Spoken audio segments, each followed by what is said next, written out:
Daniel capítulo 2, versículo 1, o título da minha Bíblia diz assim, Daniel interpreta o sonho de Nabucodonosor. Hoje a gente vai até o versículo 18 e a gente ainda não vai ver hoje a interpretação do sonho. Mas só para que os irmãos lembrem, nós estamos falando de um contexto aonde o rei Nabucodonosor, rei da Babilônia, o maior império daquela época, mais poderoso, mais famoso, mais forte, mais rico, mais famoso, invadiu Israel e levou alguns jovens cativos, sequestrados, e Daniel era um deles.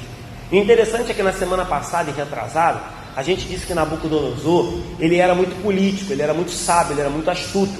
Ele fundou, entre aspas, universidades na Babilônia, e ele tentava tratar os jovens, Daniel e seus amigos, Misael, esqueci os outros, Sadraque, Mesaque e Abidnego. É mais fácil a gente lembrar dos nomes babilônicos dos nomes israelitas deles, né?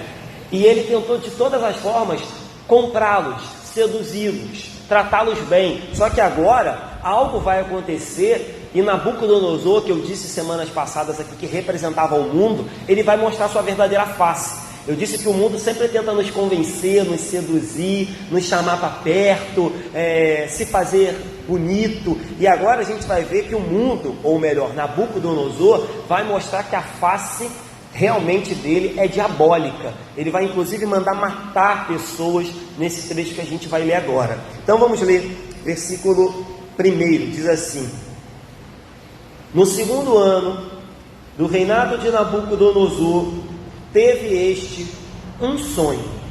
O seu espírito se perturbou e passou-se-lhe o sono. Aqui, vamos parar, depois a gente vai lendo até o 18. Daniel começa a relatar uma história que vai mudar todo o curso da Babilônia e o curso do povo de Deus. Ele começa a contar que uma determinada noite o rei teve sonhos, o rei sonhou, mas um sonho em específico vai perturbar o espírito, porque ele diz aqui que o seu espírito ficou perturbado. Então um sonho específico vai tirar Nabucodonosor do sério. Era um sonho fora do comum, porque não é todo sonho que faz com que um rei fique perturbado. Então o seu sonho revela para nós já a primeira coisa: um rei, como eu disse, rico, famoso, poderoso, que não temia ninguém, tinha exército para invadir e tomar qualquer cidade. Um sonho tira dele sua paz, se é que ele tinha paz, sua confiança, sua tranquilidade, sua paciência. Ele ficou inseguro, ele ficou inquieto, ele ficou perturbado, porque um sonho, e a gente vai perceber daqui a pouco, provavelmente vindo de Deus, tira esse homem do seu pedestal. E aí de novo, só fazendo um paralelo, você percebe que por mais poderoso ou por mais poderosa que seja um homem ou uma mulher, quando a sua confiança não está em Deus, basta um pesadelo para que a pessoa se desespere e perca o controle. Foi o que aconteceu com esse homem aqui, um homem que no mínimo tinha sua confiança no seu poderio bélico e na sua força, na sua fama, na sua sabedoria. Agora está desesperado, porque sonhou e não lembra o seu sonho. O texto diz assim: passou-se-lhe o sono. Alguns teólogos vão dizer que ele teve insônia, outros vão dizer que ele voltou a dormir, mas que não lembrava mais do que ele havia sonhado, do que fez ele acordar de madrugada desesperado. Então vamos ler o 2 para a gente ver o que vai dizer. Então o rei mandou chamar os magos, os encantadores, os feiticeiros e os caldeus, para que declarassem ao rei quais lhe foram os sonhos. Eles vieram e se apresentaram diante do rei. Então você percebe aqui no versículo 2 que Daniel diz que o rei teve sonhos, e provavelmente ele esqueceu, se perturbou, teve um pesadelo, digamos assim, e ele queria, porque queria de todas as formas saber o significado e o que era aquele sonho. E aí ele manda chamar toda sorte de encantadores, toda sorte de sábios, todos os religiosos daquela época e faz com que eles se apresentem diante dele. E aí eu estava lendo um livro, e o livro dizia que não foi o sonho que fez Nabucodonosor ficar atribulado, foi o terror que Deus estava impondo naquele rei, tendo em vista ele ser um rei mau, um rei maligno, um rei perverso, e Deus estava aterrorizando mesmo a sua mente, o seu coração, de maneira que ele não conseguia ter paz, enquanto aquele sonho não fosse revelado. Então, em primeiro lugar, a gente percebe que realmente, de forma misteriosa, a sua mente foi apagada, e ele não lembrava o que ele sonhou. Em segundo lugar, o fato, a gente vai ver daqui a pouco, de não haver interpretação para esse sonho, faz com que a figura de Daniel seja ainda mais importante, porque se fosse um sonho como outro qualquer, que qualquer mago, encantador, que qualquer feiticeiro pudesse interpretar, Daniel não teria destaque, o destaque que a gente vai ver agora. Então Deus está caminhando, eu falei lá na primeira pregação, que o livro de Daniel vai nos mostrar que Deus protege os seus, e que Deus escreve a história do seu povo, e aqui, mais uma vez, a história está caminhando, com Deus, escrevendo ela, e montando todo o quebra-cabeça, para que Daniel fosse exaltado, para que o rei ficasse desesperado, para que os magos fossem envergonhados, para que a Babilônia visse que havia um Deus, e que esse Deus era o Deus de Daniel. É isso que está acontecendo aqui, mas o rei, até então, não sabe o que aconteceu, e está meio que desesperado. Vamos ler o 3 e o 4. Disse-lhe o rei: tive um sonho. No versículo 2 ele disse que o rei teve sonhos. Agora o rei já frisa que ele quer saber de um sonho específico. Disse-lhe o rei: tive um sonho, e para sabê-lo está perturbado o meu espírito. Os caldeus disseram ao rei, em aramaico: ó rei, vive eternamente. Dize o sonho a teus servos, e daremos a interpretação. Vamos parar aqui.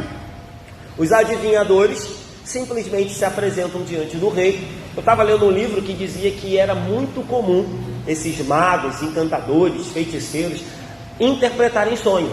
Eles tinham quase que uma matéria, eles tinham quase que uma ciência, eles tinham livros que diziam, eu não sei se você tem essa experiência, né? A minha avó ainda é, mas se Deus quiser um dia deixará de ser, a minha avó ainda é espírita. E vira e mexe, eu lembro quando a gente era molequinho, tinha um sonho, aí ela pegava um livrinho lá, aí tipo assim, sou eu com cobra, é isso. Ou sou eu com escada, aí ela ia lá no escada, ó, sou eu com escada, é isso. Minha avó tinha um livrinho desse, não sei se ela tem ainda. Então naquela época, eles tinham livros e livros, eles sentavam, estudavam. Então eles já tinham mais ou menos, como é que eu vou dizer? Um esboço de como interpretar um sonho. Sonhou com bola de futebol, é isso. Sonhou com um carrinho de mão, é isso. Então, eles eram muito confiantes da sua ciência, da sua sabedoria, dos seus estudos. Eu falei semana passada que os caldeus achavam, os babilônicos, que eles eram a única raça, o único povo desenvolvido, que eles eram muito inteligentes. Todo o restante era bárbaro, todo mundo era ignorante, todo mundo era burro, e eles eram os únicos. Então, eles se apresentam diante do rei e de forma muito tranquila dizem: ó rei, vive eternamente, diz o sonho que a gente vai te dar a interpretação, é só dizer o que você sonhou. Só que o negócio fica estreito, a gente vai ver já já, porque o rei vai dizer: não sei qual foi o sonho, eu quero saber os dois. Mas até então eles chegam posudos, né? Com arrogância, com prepotência. E aí um livro que eu estava dizendo dizia o seguinte: olha, primeiro, essa atitude revela que o servo de Deus não pode se precipitar. A gente vai ver isso porque a gente vai comparar o que Daniel vai fazer. Os caldeus, os feiticeiros, os magos chegam diante do rei e dizem: diz o sonho, que a gente vai interpretar esse negócio, é com a gente mesmo, molezinha. Daniel vai fazer muito diferente, já já a gente vai ver. Então a primeira coisa que a gente aprende aqui: o servo de Deus não pode se precipitar, a gente não pode ser arrogante. Não é porque Deus uma vez nos deu um dom, não é porque uma vez a gente orou e alguém foi curado, não é porque uma vez a gente falou e a pessoa recebeu aquela fala para a vida dela e deu certo na vida dela, que a gente tem que se sentir arrogante, achar que a gente tem uma fórmula e que a gente tem superpoder. Então você vê isso aqui de forma muito clara. Eles se precipitaram. Outra coisa, você percebe que eles eram mentirosos, charlatões. eles queriam apenas continuar ali enganando o rei e se valendo do benefício que eles tinham, porque os magos, os encantadores, eles tinham lugares de privilégio, eles tinham um tratamento diferenciado do restante do povão. Eles eram os caras, eles eram feiticeiros, encantadores, adivinhadores. Então o rei tinha uma superstição muito grande, mantinha essas pessoas próximas e dava tudo do bom e do melhor para elas, porque elas tinham sabedoria. Mas vamos ver o que vai acontecer no versículo 5, para mostrar que houve precipitação e que esses camaradas eram charlatões, mentirosos, prometiam aquilo que não podiam dar, como infelizmente acontece muitas vezes nas igrejas evangélicas hoje. Prometem o que não podem dar. Vamos ler o 5. Respondeu o rei e disse aos caldeus: uma coisa é certa, se não me fizerdes saber o sonho e a interpretação, sereis despedaçados, e vossas casas serão feitas de monturo. E aí agora a gente percebe que, como eu disse no início, provavelmente o rei teve uma amnésia, o rei teve um branco, com certeza tudo isso direcionado por Deus. Mas quando os magos dizem: olha, fala o sonho, que dependendo do sonho a gente dá a interpretação agora, vapt-vupt, organizações tabajaras, dizem que a gente vai responder. Aí o rei diz: olha, só tem um probleminha, eu não sei qual foi o sonho, e eu quero saber o sonho e a interpretação. E aí, né, queridos, guardando aqui as proporções, eu creio que Deus ainda fala, mas essas questões aqui se assemelham muito com aquelas profetadas que algumas pessoas dão hoje, que a gente percebe que é profetada. Já comentei isso aqui. Certa feita, tinha uma moto, na época eu ainda era policial. Eu cheguei no culto, a irmã disse para mim: olha, Deus me disse que hoje Ele te deu um livramento. Eu falei: minha irmã, eu ando de moto, e eu não sou muito prudente não, e eu ando armado. Pode ter certeza, Deus me deu livramento todo dia. O que a senhora está falando aqui não é nada de novo. Ela ficou meio chateada. Mas são profecias que a gente percebe que às vezes as pessoas falam da boca para fora. Eu falei isso também certa feita, eu e a Ilana no início do namoro. Aí também um outro profeta, não me recordo agora se foi homem ou mulher, disse assim: olha, Deus está me mostrando que essa menina não é a mulher dele para a sua vida. Na época eu era um pouco mais jovem, fiquei meio assim, mas deixei passar. Depois eu nunca mais encontrei esse irmão, mas dá vontade de encontrar hoje, né? Anos depois, eu falei: irmão, como é que funciona aquela profecia lá? Vamos seguir o que está lá no Antigo Testamento? Os Testamentos, quando o profeta errar, o negócio fica ruim, hein? O negócio fica ruim para o profeta que erra. Mas, graças a Deus, que Deus abençoe. Então a gente tem que tomar cuidado com essas profetadas. Porque tem profetada que é básica. Ó, Deus está me mostrando aqui que tem gente com dor no joelho. Sei que Dona Neuza de vez em quando tem, Sueli de vez em quando tem, né? Inesi de vez em quando tem. Deus está me mostrando que tem gente com dor no joelho que vai sair melhor hoje. A probabilidade é muito grande. E a nossa igreja tem pouca gente. Imagina isso numa igreja de 1000 pessoas. Deus está me mostrando que tem gente que entrou com dor de cabeça hoje, vai sair 100. Claro que vai sair. O que mais tem? Eu tomo um remédio em casa, fez efeito durante o culto. Deus pode ter operado também, claro, mas é mole. Então esses magos aqui são um bando de 171. E infelizmente hoje nas igrejas acontece a mesma coisa. É a mesma coisa. Eu estava lendo um livro e hoje algumas pessoas pensam assim também. No Oriente, lá naquela cidade, lá naquela região, havia um mau presságio. Dizia que se você sonhasse e não lembrasse o sonho, era um mau presságio, algo ruim ia acontecer na sua vida. Por isso que o rei estava nesse pânico doido aqui, porque ele sonhou, não lembrava, ninguém explicava, e ele dizia: olha, é mau presságio. E aí às vezes também, fazendo um outro comentário aqui, a gente fica vendo às vezes uns crentes supersticiosos, né? É um negócio doido. Você fala: rapaz, crente supersticioso, crente que bate na madeira, crente que não passa embaixo de escada, crente que tem medo de sexta-feira 13. Isso é superstição, irmãos.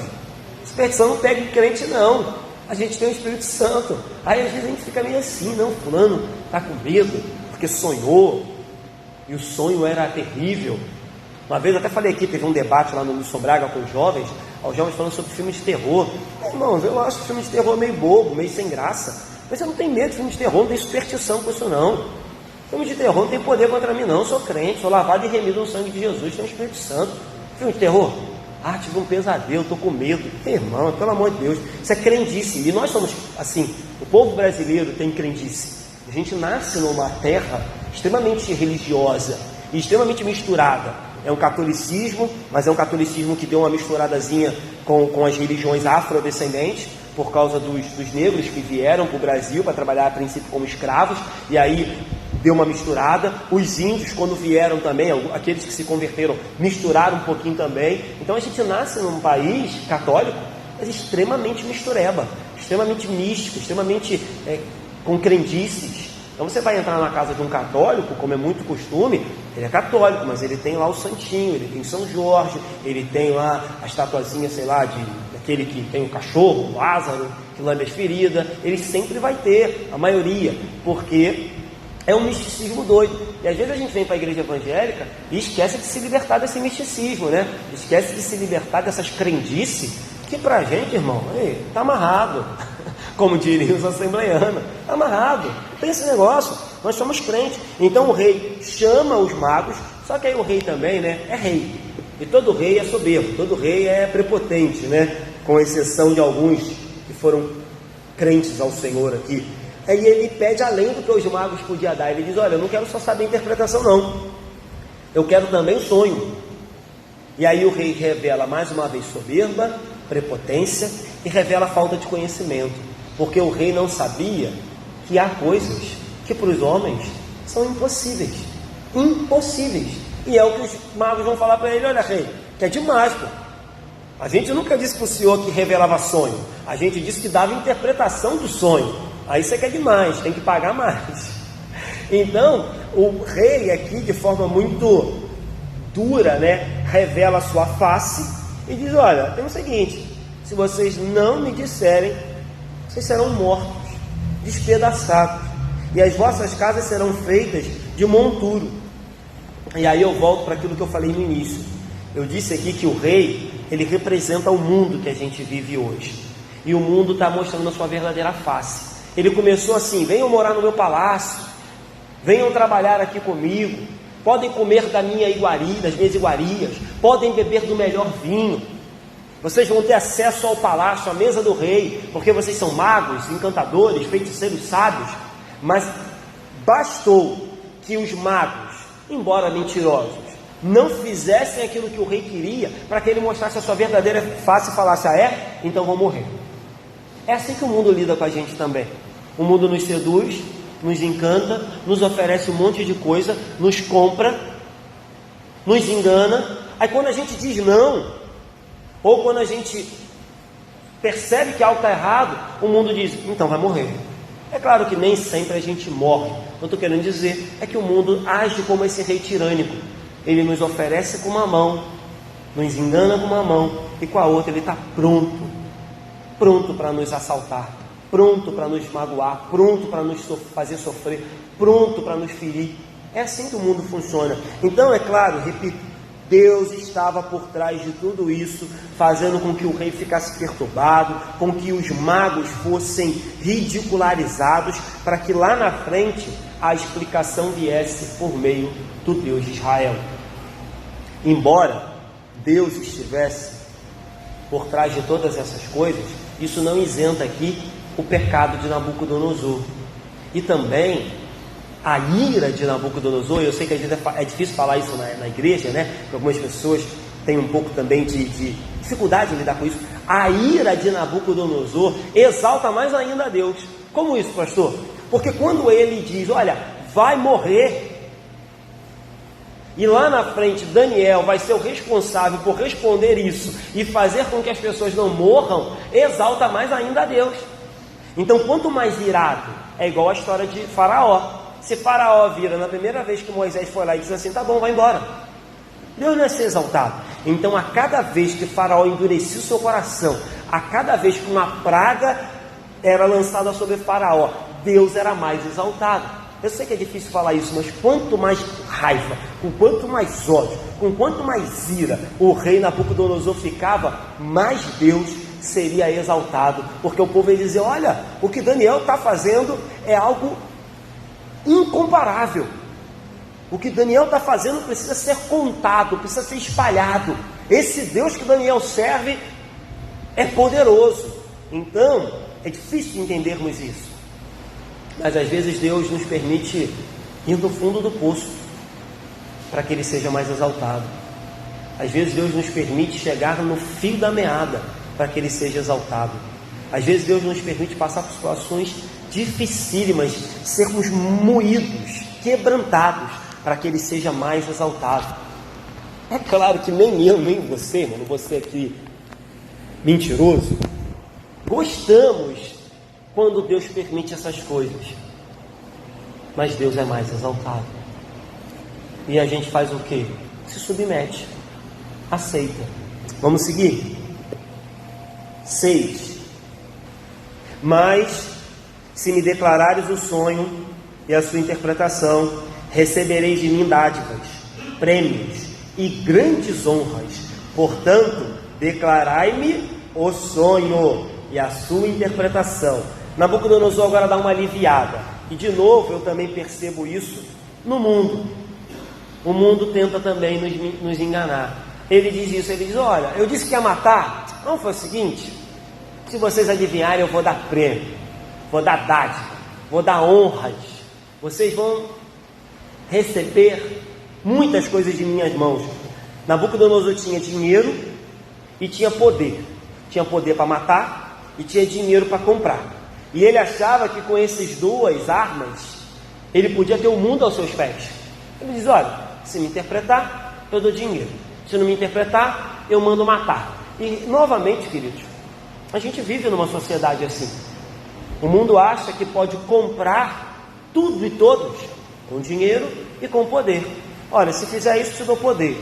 Olha, se fizer isso, eu te dou dinheiro. Se fizer isso, você vai ter fama. Se fizer isso, você vai ter honra. É assim que a gente vive. E é isso que Nabucodonosor tenta fazer. Mas a gente já viu que a sua face é uma face diabólica de alguém que era tirânico. Vamos ler, do 7 ao 9.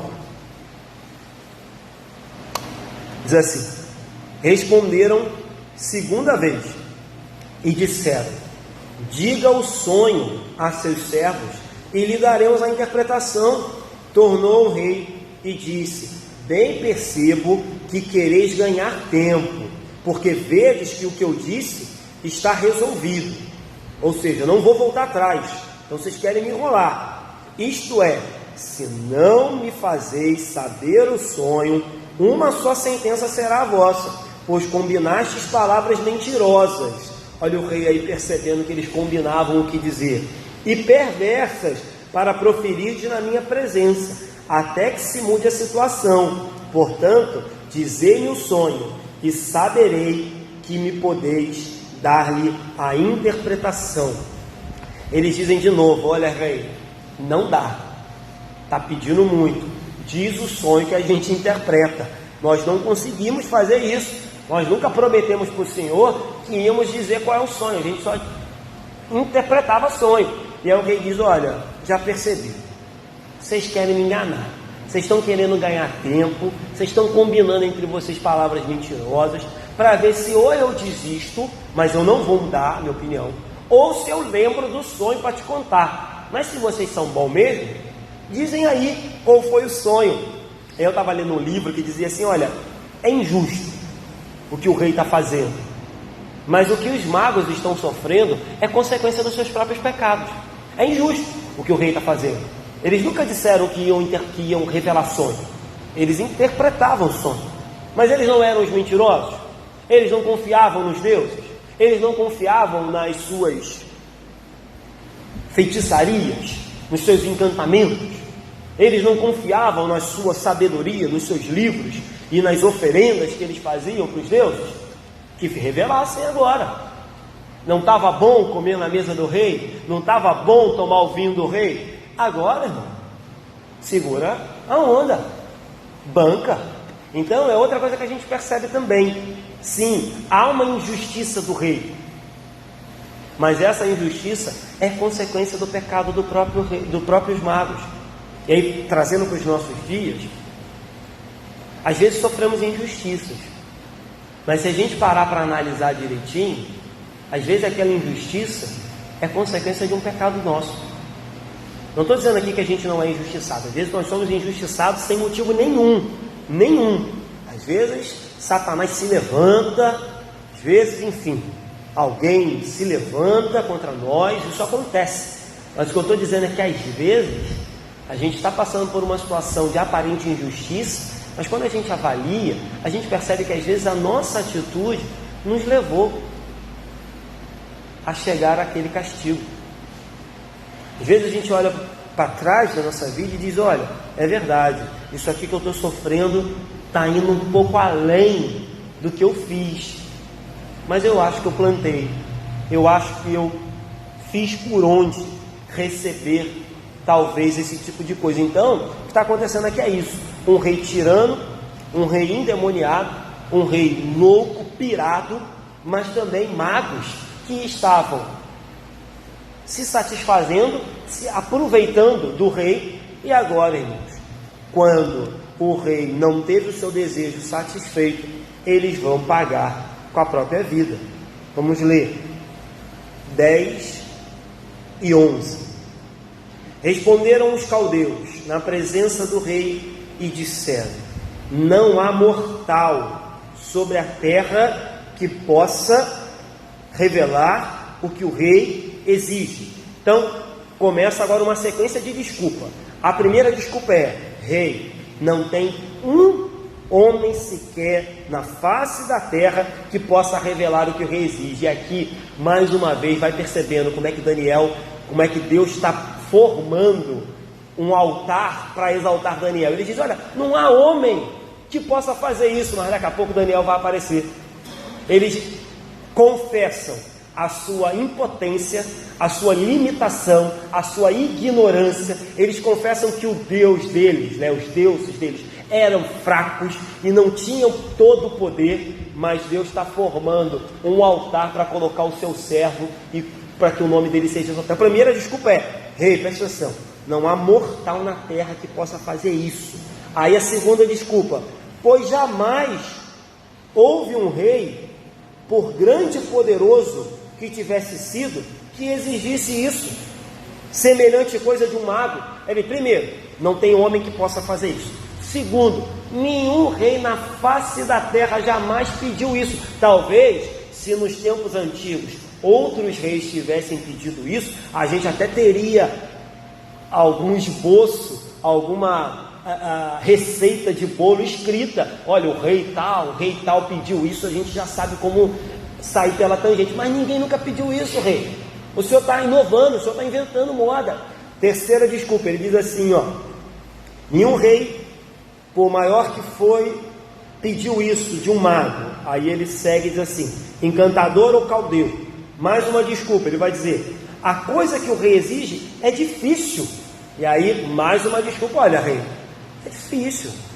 Se fosse um sonhozinho mais fácil, a gente até revelava, mas assim não dá. Então, terceira desculpa: é difícil. E ele segue, e ninguém há que possa revelar diante do rei, senão os deuses, e estes não moram com os homens. Então eles terminam com uma quarta desculpa. A quarta é: olha, rei, não há nenhum homem que possa revelar isso, a não ser, e aí claro, eles dão uma resposta de acordo com a crença deles, os deuses.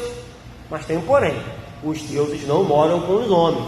Ou seja, vai dar ruim, não vai dar para responder esse negócio. A gente não tem. Então você vê que diante da morte, eles começam a se desesperar e começam a dizer de todas as formas: não dá. Mas o que acontece? Repito, Deus está formando todas as coisas, Deus está montando o cenário para que Daniel apareça. Então vamos ler?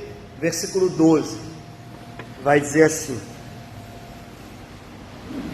então o rei muito se irou, enfureceu-se e ordenou que matassem a todos os sábios da Babilônia. Então a ameaça que começou lá no início do capítulo vira realidade. Nabucodonosor realmente mostra a sua verdadeira face. O mundo realmente revela quem ele é. Às vezes a gente brinca. Essa semana a gente estava falando um pouco, conversando, eu e Lana, a prima dela, num contexto até entre cristãos. Vou dizer cristãos, irmãos, porque eu não sou do coração de ninguém, não sei quem é e quem não é, até que prove o contrário é. Mas a gente estava falando de cristãos que cedem ao pecado de tal maneira que você não acredita. E aí a gente estava falando um pouco acerca de vícios com álcool, vícios com droga, toda sorte de vícios que os crentes se deixam seduzir. E no início aquilo é agradável, é prazeroso, é bom, deixa feliz, deixa alegre, deixa a pessoa eufórica, deixa a pessoa super satisfeita, mas no final é caminho de morte. E a gente está cansado de ver crentes que vão por esses caminhos, ou pessoas que se disseram por um tempo crentes. E é o que a gente está vendo aqui. Nabucodonosor ameaçou e agora ele vai cumprir. Só que há um problema. Daniel estava entre os sábios da Babilônia.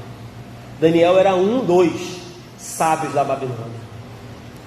Ele nunca se identificou como mago, como encantador, como feiticeiro, mas Daniel era um dos sábios. Tanto que a gente viu no capítulo 1 que quando Daniel e os seus amigos são trazidos diante do rei e o rei interroga, o rei diz: olha, não há ninguém entre esses jovens, ninguém que seja tão inteligente como eles. Diz assim, ó: então o rei falou com eles, lá no capítulo 1, e entre todos não foram achados outros como Daniel, Ananias, Misael e Azarias. Por isso passaram a assistir diante do rei. E em toda a matéria de sabedoria e inteligência, o rei lhes fez perguntas e os achou 10 vezes mais inteligentes do que os magos e encantadores. Então Daniel estava no bolo. A ordem para matar ia pegar Daniel também. E o negócio aperta. E é aí que Deus vai se mostrar mais uma vez um Deus que guarda, que zela, que protege os seus servos. Vamos ler? 13 ao 15. Saiu o decreto, segundo o qual deviam ser mortos os sábios, e buscaram a Daniel e os seus companheiros para que fossem mortos. Então Daniel falou avisada e prudentemente a Arioque, chefe da guarda do rei, que tinha saído para matar os sábios da Babilônia, e disse a Arioque, encarregado do rei: por que é tão severo o mandado do rei? Então Arioque explicou o caso a Daniel. Primeira coisa que a gente presume aqui: provavelmente a essa altura algumas pessoas já tinham sido mortas, porque Daniel não deve ter sido o primeiro.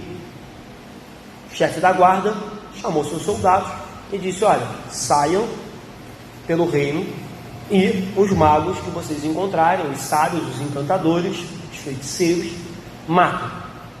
Aprove que o chefe da guarda aprove a Deus, porque se fosse um soldado recruta, ele ia matar Daniel, mas aprove a Deus que o chefe fosse até a casa de Daniel.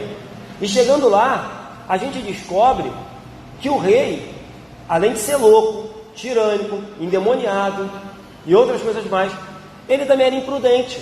Porque se ele tinha no capítulo 1 entrevistado Daniel, tudo bem, passaram em média 3 anos do capítulo 1 para o capítulo 2, mas se ele disse que Daniel e seus amigos eram 10 vezes mais inteligentes que todos os sábios, por que ele não chamou Daniel em momento algum?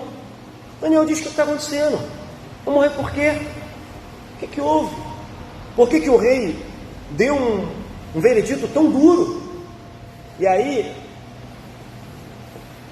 de novo, o rei, que para mim, nos dias de hoje, representa o mundo, se mostra aqui extremamente injusto, extremamente maligno. Não tinha por que tal ordem ser emitida antes que se ouvisse também Daniel. Então Daniel para e pergunta para o chefe: olha, o que está acontecendo? E ele explica. E aí você percebe de novo como é que Deus está movendo todas as coisas para livrar Daniel. Porque o chefe da guarda, a gente vai ler, vai ter uma atitude impressionante, porque ele era chefe. Porque se fosse qualquer outro, tinha matado Daniel e não teria nem dado chance de Daniel se explicar. Mas ele para e escuta Daniel. E Daniel pergunta e ele diz, e explica o que estava acontecendo. A gente vai ler isso no versículo 16, mas ainda no 15, preste atenção numa coisa, eu estava lendo um livro, isso é verdade, o livro dizia o seguinte: quanto mais alto um homem sobe, mais ele tem que tomar cuidado, porque quanto mais alto a gente chega, maior a probabilidade de cairmos, e quanto mais alto, maior a queda. Quanto mais alto um homem chega, eu estou falando homem, mulher, ser humano, maior é a probabilidade de nós nos apegarmos ao poder e querer fazer de tudo para permanecer no poder. No caso aqui, era uma interpretação de sonho. Por quê? Porque ele achava que aquele sonho poderia fazer mal ao seu reinado. Então a gente deve tomar cuidado com isso. Se um dia, porventura, Deus nos permitir ocupar um cargo alto, um cargo de poder, um cargo de destaque, tome cuidado, porque normalmente as pessoas que alcançam esse tipo de lugar se tornam pessoas extremamente inseguras, arrogantes, ruins, que fazem de tudo para se manter no lugar. A gente percebe que poder, riqueza, fama não trazem segurança para ninguém. Está o rei aqui desesperado por causa de um sonho. Riqueza, poder, fama, destaque não traz paz e não satisfaz a alma de ninguém. Está o rei aqui, dono do maior império do mundo, tinha tudo, estava desesperado por causa de um sonho.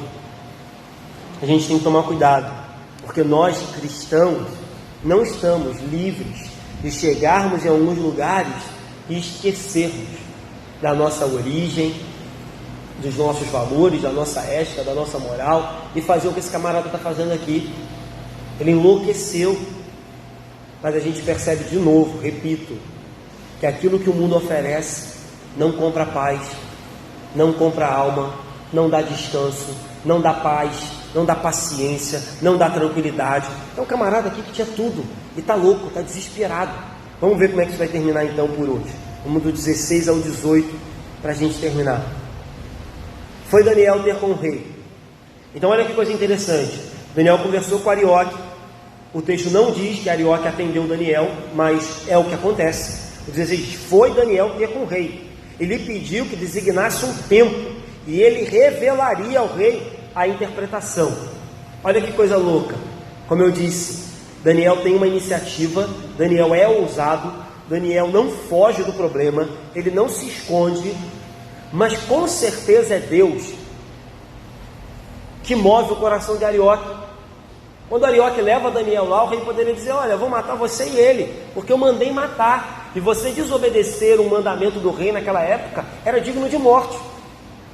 Mas Deus estava no controle, então Deus permite que Arioque leve Daniel lá. Aí Daniel faz o quê? Ele pede um tempo ao rei.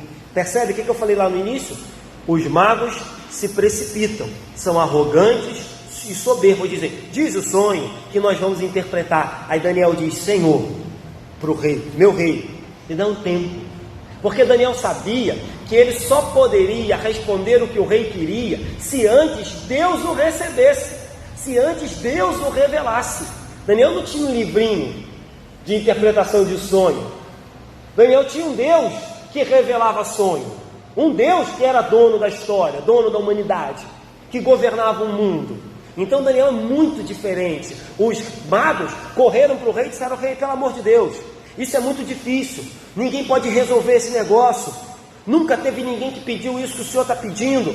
Eles pediram clemência ao rei. Daniel corre e pede misericórdia ao rei dos reis, Senhor dos senhores, Deus de todos. É isso que Daniel faz. Então a gente começa a perceber a diferença de um servo de Deus para alguém que confia na força do seu braço, para alguém que confia no misticismo, para alguém que confia em crendice. Daniel diz, me dá um tempo e eu vou revelar. Vamos seguir, vamos ler o 17 e 18.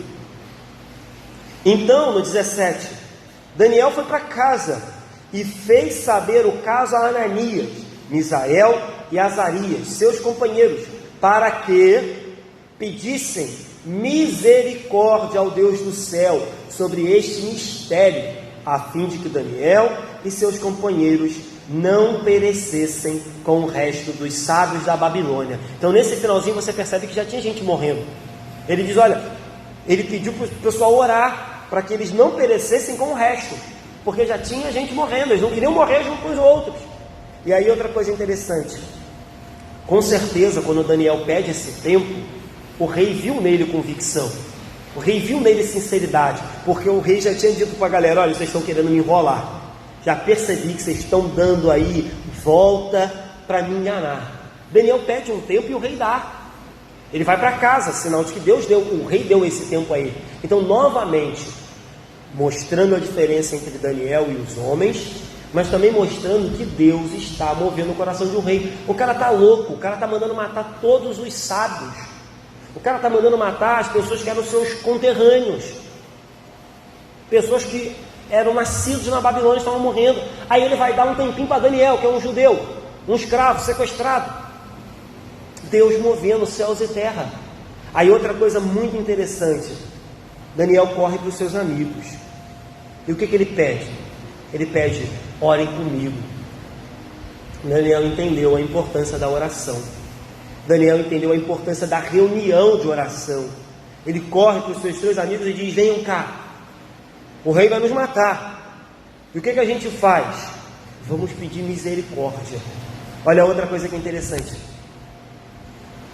Daniel não tinha culpa de nada, seus amigos não tinham culpa de nada, ele não ora determinando nada, ele não ora mandando em Deus, ele não ora revoltado com Deus. Tem uns hereges aí, né? Que tem eles têm um slogan chamado provocadores do milagre. E eles dizem que eles provocam o milagre, porque se você não provocar o milagre, Deus não faz. Cada heresia que só Jesus. Lutero se revira no túmulo. Aí eles dizem que eles são provocadores de milagre. Aí eu olho para a vida de Daniel, Daniel não provoca nada, pelo contrário, ele diz, pede misericórdia, embora a gente não seja culpado de nada, em vez de virar para Deus e dizer, pô Deus, como é que é? Não comi das iguarias do rei, não tomei do vinho, estou santo, estou me afastando do mal, estou servindo ao Senhor, e o Senhor permite que o rei mande me matar? Daniel diz, pede misericórdia. Daniel entendeu, irmãos, o que a gente prega aqui todo domingo. Independente de você, de quem você é, eu creio que você é lavado e remido pelo sangue de Jesus, que você tem o Espírito Santo. Tudo que a gente pede a Deus, irmãos, é por misericórdia. Tudo que Deus nos dá é por misericórdia. Toda vez que a gente dobra o nosso joelho e pede alguma coisa, entenda, nada é porque Deus olhou e falou, você merecem. Não, Deus olha e diz, vou te dar por misericórdia, porque o meu filho morreu por você, porque o sangue dele foi derramado pela sua vida, porque o seu nome está escrito no livro da vida. É assim que acontece. É assim. Aí Daniel chama os seus amigos e diz, vamos orar. E aí eu não posso deixar de dizer, irmãos, quantos de nós têm deixado de orar? Eu não sei como é a sua vida 24 horas por dia. E eu compreendo que talvez você não possa estar aqui na quarta-feira ou nas segundas-feiras orando no grupo da vida. Mas Deus conhece o meu coração e o seu. E uma coisa eu sei, se nós estivermos negligenciando a oração, boas coisas não acontecerão na nossa vida. Se você realmente não tem tempo, se você realmente não pode, ore no ônibus, ore no banheiro, ore cozinhando, ore trabalhando, Deus responderá a sua oração. Mas se podemos, e muitas vezes não temos feito por comodismo, por preguiça, por falta de fé, por esfriamento, pode ter certeza, vai dar ruim. Vai dar ruim. Porque Daniel sabia exatamente. De novo, começamos esse culto falando de algumas prevenções que a gente vai ter por causa do coronavírus. Mas a gente não se desespera, a gente ora e confia no Deus Todo-Poderoso. O povo estava desesperado, o povo estava louco. Imagina o caos que devia estar na Babilônia. Daniel vira para os seus amigos e dizem, vamos orar.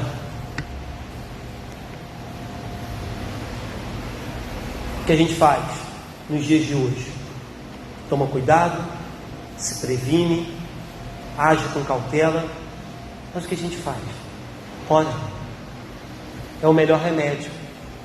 Se lançarem um remédio, se descobrirem um remédio, vamos tomar. Ninguém aqui é maluco, ninguém é irresponsável, todo mundo aqui acredita que toda a sabedoria vem de Deus. Então, se um homem na face da terra descobrir uma receita, nós faremos uso dela, porque todo bem vem de Deus. Mas em última instância a gente faz o quê? Se desespera? A gente ora. Talvez se descobrirmos alguém no nosso meio que tenha ficado doente, bom, talvez seja que a gente não faça o culto durante alguns dias, porque alguém no nosso meio ficou doente. Mas não há motivo para nos desesperarmos, porque a nossa vida está nas mãos de Deus. O Daniel nos ensina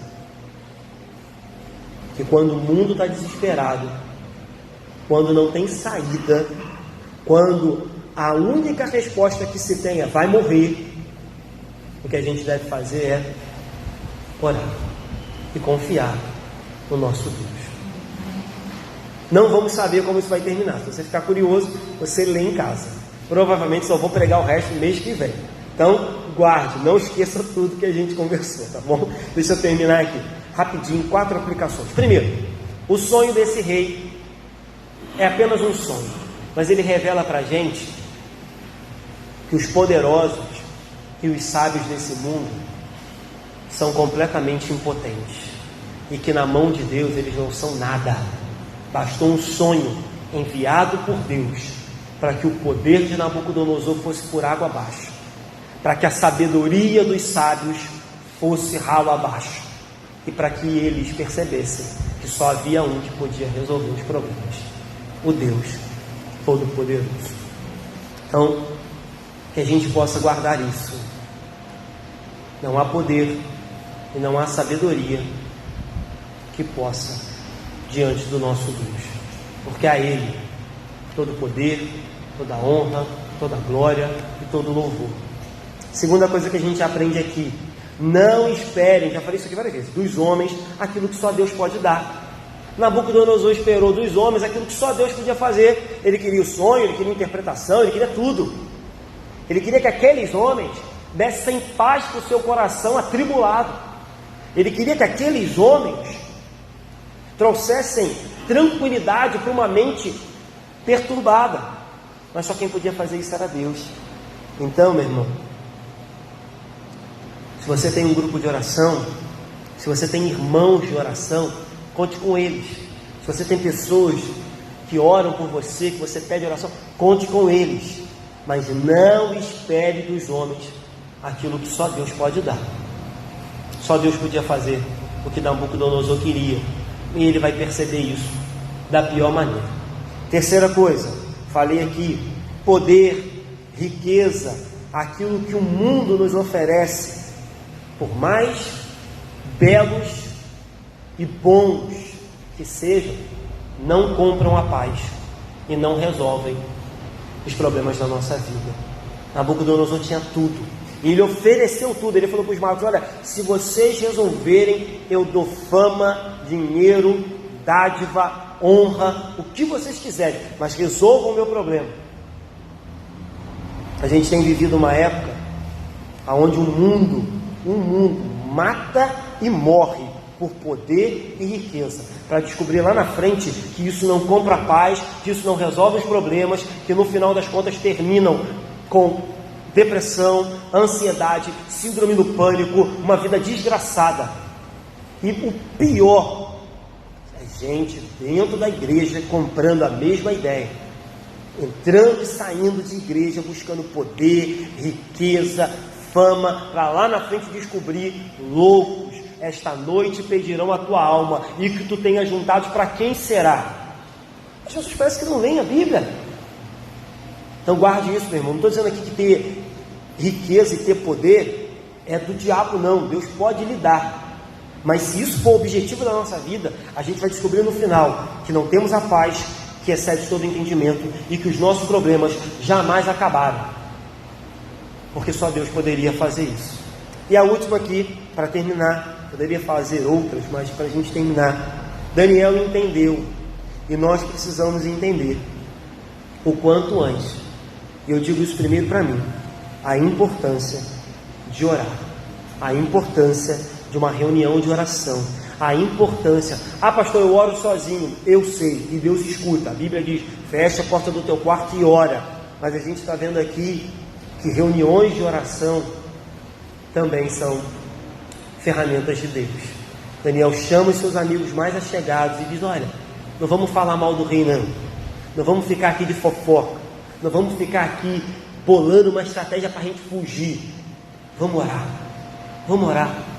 Em vez de ficar aqui espraguejando o rei, e tinha todo o direito de fazer isso, o rei era um endemoniado, mas em vez de a gente ficar aqui falando mal dos magos, tá vendo aí, não conseguiram revelar o sonho, vamos fazer o seguinte, vamos pedir misericórdia, porque se Deus não tiver misericórdia, nós vamos terminar da mesma forma, vamos perder a cabeça igual os magos. Então vamos orar, porque a oração pode muito em seus efeitos. Já disse isso aqui na igreja, eu não creio, isso choca alguns crentes, eu não creio no poder da oração, eu creio no Deus poderoso que responde à nossa oração.